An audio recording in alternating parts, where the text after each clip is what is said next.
জয়ের হ্যাট্রিক করে group F এর চ্যাম্পিয়ন হয়ে বিশ্বকাপের শেষ 16-এ পৌঁছে গিয়েছে আর্জেন্টিনা। নকআউট পর্বে 1 জুলাই সাও পাওলোয় এবার নীল সাদার মুখোমুখি গ্রুপ ইর দ্বিতীয় স্থান অধিকারী সুইজারল্যান্ড। খেলা শুরু ওদিন ভারতীয় সময় রাত 9:30টায়। এবারের বিশ্বকাপের প্রথম 3 ম্যাচে আর্জেন্টিনার সফর কেমন ছিল? 16 জুন বসনিয়া হার্জেগোভিনার বিরুদ্ধে প্রথম ম্যাচ খেলতে মাঠে নামে আর্জেন্টিনা। মেসিকে আটকে রেখে বাজিমাত করার কৌশল নিয়েছিল বসনিয়া হার্জেগোভিনা, কিন্তু শেষ পর্যন্ত মেসি ম্যাজিকে ভর করে 2-1 গোলে ম্যাচ পকেটে পুরে নেয় আর্জেন্টিনা। ইরানের বিরুদ্ধে পরের ম্যাচে কষ্টার্জিত জয়। এবারেও মেসিকে আটকে রাখার কৌশল নিয়েছিল এশিয়ার এই দল, কিন্তু তাতেও শেষ রক্ষা হয়নি।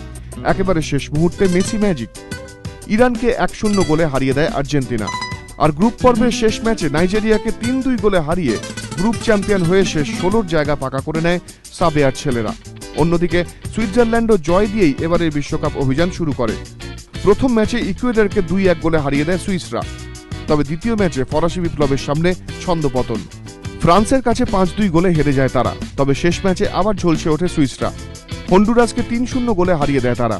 আর্জেন্টিনা ও সুইজারল্যান্ড এর আগে বিশ্বকাপে মাত্র একবার মুখোমুখি হয়েছে, 1966 সালে। সেবার সুইসদের 2-0 গোলে হারিয়ে দিয়েছিল নীল সাদারা।